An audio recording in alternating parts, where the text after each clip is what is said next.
Hello, my name's Tom Broeker, and I've been granted an extreme honor. I have some medical stuff going on, and so I never know when I'm going to be up and around or flat on my back. And Rabbi Ruhi Sufia knew that I had some things I wanted to say during the High Holy Days, and so she arranged for me to have this opportunity to say what I hope Hashem would have me say. So, Baruch Hashem. Greetings. I want to share some of my ideas about the two-goat ritual mentioned in Torah, which occurs on Yom Kippur. But before I do that, I want to comment on how wonderful it is that all Jews, regardless of denomination, celebrate the High Holy Days. In our own community, Jews of all beliefs come to worship together, from atheist to Orthodox, to seek atonement, whatever that means to them. We go through the process together and support one another as each of us, in our own individualistic manner, wrestles with the common issue: have I lived my life this past year in the best manner possible? And of course, the answer is no, I haven't. There are things I could have done differently, things which caused harm to others and or damaged my relationship with Hashem, or whatever higher power or idealized self I hold up before me. That the rabbis developed a process through which all of us, regardless of our personal beliefs, can communally support one another while exploring our own times of having missed the mark, is a gift I want to point out to us. This Holy Day season, we're not going through this sometimes painful process alone. We can lean on one another, and others can lean on us. Baruch Hashem. One of the things about the goat ritual is the way we are invited to take charge of our decision-making. Let me explain. Repeatedly in the narrative, it's pointed out that no outcome has been predetermined. That is, the two goats are identical. They're the same gender, the same age, the same size, same color. They have no imperfections, no blemishes. One is arbitrarily placed to the left of the high priest, one to the right.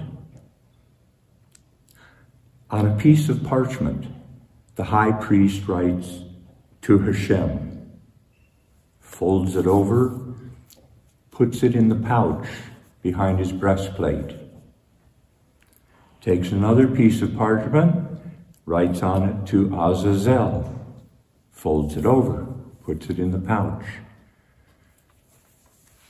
We scramble them.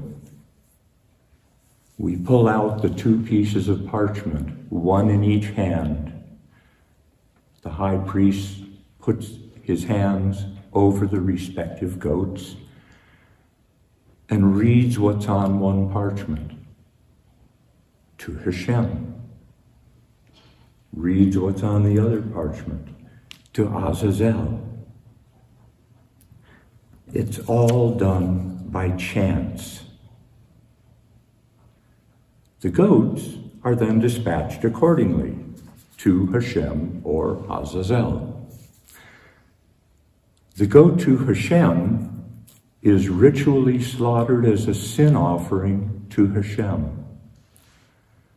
The goat to Azazel, according to the Torah narrative, is led by a previously assigned person from the community into the wilderness.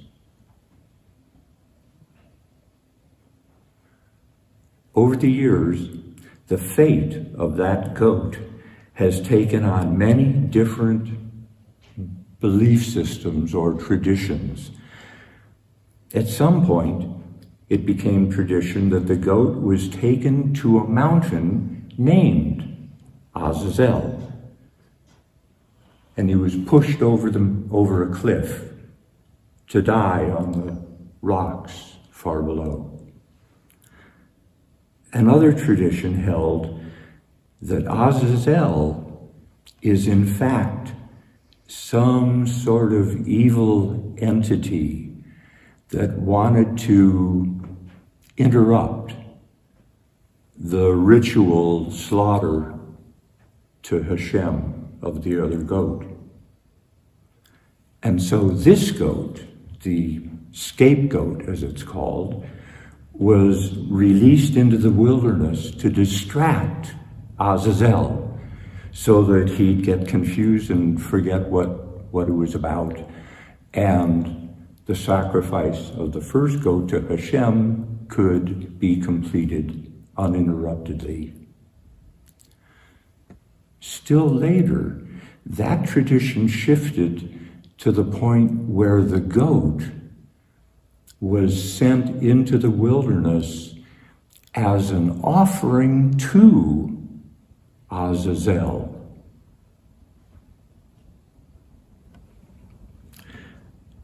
In Torah, we are warned repeatedly to avoid falling away from the guidance of Hashem by following the idols and gods of the nations which surround us.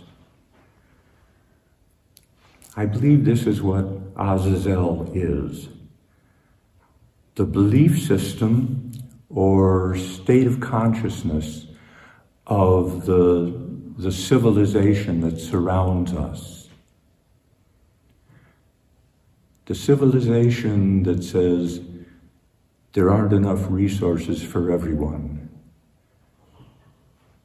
The civilization that says, I am the master of my own ship, of my own soul. It's my responsibility, my obligation to myself to garner together as much and as many as I possibly can of these materialistic things in order to keep me safe and secure. And that it's all right for me to lie, to cheat, if necessary, and rarely, if ever, to apologize, because that's too threatening to my really fragile ego. We're entitled to enjoy fully whatever we're able to amass.